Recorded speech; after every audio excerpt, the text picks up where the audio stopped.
Hello Internet, I am Xenoun and I have been doing a little bit of tinkering.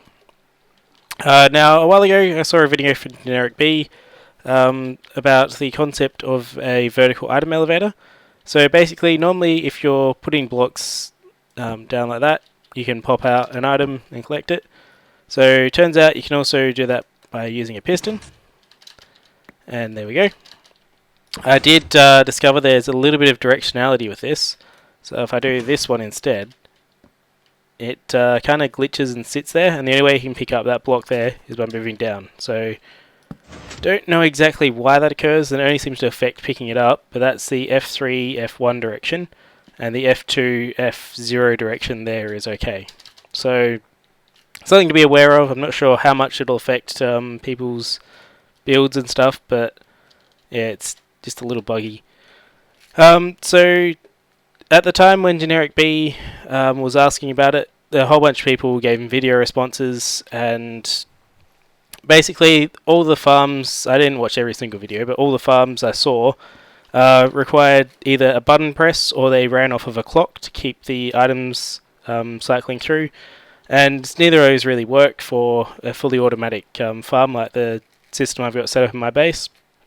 Well, a clock would work, but it causes lag, and it is just not right, basically. So in 1.3, we got the handy hooks and tripwires. So if I use those, I'll drop an item in here to show you. There we go. Items come along, trigger. I think that didn't actually go in. There you go. So items come along, trigger. They set off that, so they come up the elevator with all these pistons, and I was at the top.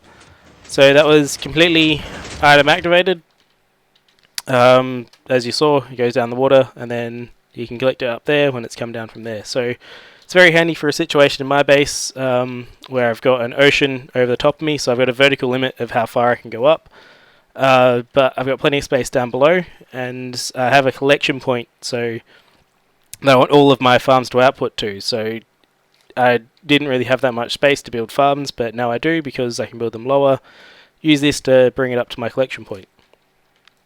Now the way this works is I've got two lots of tripwire. There's one, you can see the hook there, coming this way, and another one going that way. And that's because when I was testing, I was manually throwing some of these in, and every now and then I can see that it only had one click because it only triggered one of the tripwires. So I'm not sure if it only happens when you manually throw them in, because I haven't. Every time the item conveyor here chucks it in, it sets off of both of them. Let's turn downfall off. So I'm not sure if you really need both, but for manual throwing in, you do at least. So I've got it there. And then down here, I've got kind of a weird kind of RS null latch with a delayed reset, because the signal coming into it is always on, so the output, so that torch there is always off, or both of them are, and it's rather strange for an RS null latch. Normally you have one torch on, like that. And this one here basically adds a delay from the signal of the tripwire before it triggers to turn this piston on, because you want the items to have time to come down there, move into the elevator, and get sitting there before that one pushes them up, and then these will push in to make it go upwards.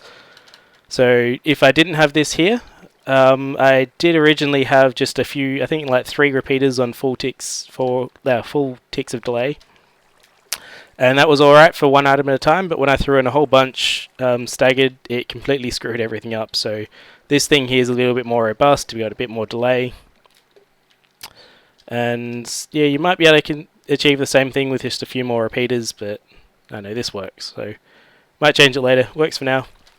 Then that comes down to here, and the reason I have to have that is because soon as the input signal comes into this RS null latch with a delayed reset, it triggers really quickly, turns off that torch, which turns this one on. That's the output, so straight away, bang, it feeds into this. So you need some kind of delay so the items have time to get in.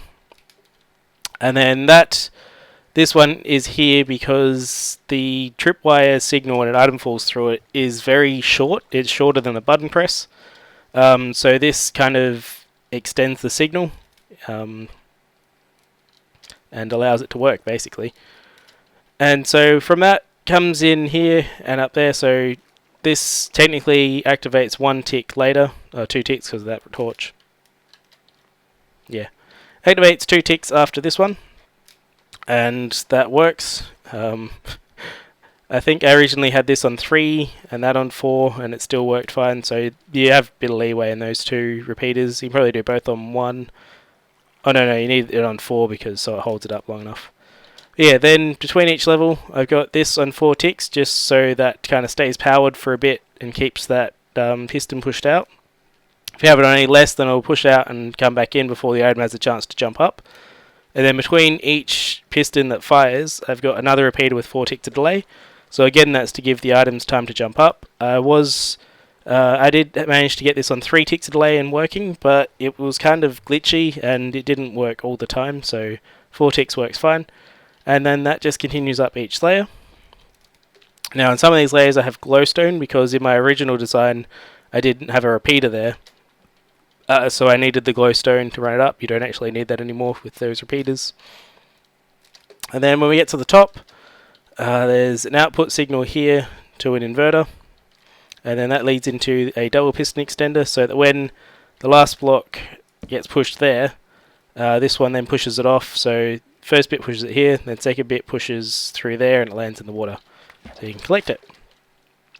If you didn't have that, so say if I was relying on that one there, it could push a block to here and then nothing happens. You can't put that into a water source anyway to... Why can't I fall? Thank you. So you can move it to a collection point. So yeah, and then I also have this rotated 90 degrees from the other ones. And that's because if I put these 2 above that, I've got this torch here that would interfere with it and wouldn't work. So it just comes around here, powers that. This block here is raised because if I had it down 1, then it would power that piston, cause problems. And yeah, that's basically how it works. I'll just show you how it handles a bunch of items. I extended this out so far because I was noticing glitchy stuff happening with the tripwire when I was far away from it, so this is just to test that problem.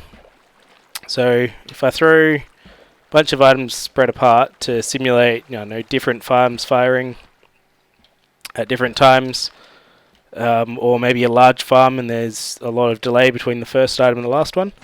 So that triggers this multiple times, and you can see this thing is having like multiple waves travel up and down it. So I think that's the last one there. And you can see what's happened. And made it up the top. So that's one of them, actually, only one. The rest will be sitting down there. So basically, because that was a whole bunch spread out, they'll be waiting for one more item to come through and save them. So as soon as that triggers, it'll push it up. And what I probably should have shown is that if I keep triggering more after that first one, it'll still push those items up to the top. And it'll work fine. Now occasionally you can get this to glitch out, so that block sits here. I'll see if I can do it. Try a whole bunch, then a bit of delay. Yeah. And then a bunch more. Let's see what I can do to it. So you can see what's happening here. Some of them are making up to the top, regardless of how many times it's getting triggered. And you can see here what's happened. So a wool block's got caught there when it was stuck out there, and it's just fallen back down. But the next item that comes through, again, same as before, trigger it and set everything okay. So you might lose items if those are sitting down there longer than 5 minutes. But it shouldn't really affect things too much because generally you have items coming down sooner than 5 minutes. Otherwise, you might lose a couple, but it shouldn't be too much. And you've got fully automatic farms anyway, so no big deal, really. But yeah, this is my design for a fully automatic vertical item conveyor or elevator. I hope you enjoyed watching this. Let me know if you want a full tutorial on this, because I don't know, it's fairly basic once you get into it, but it can probably look a bit complicated like this. But yeah, thanks for watching, and I'll see you next time.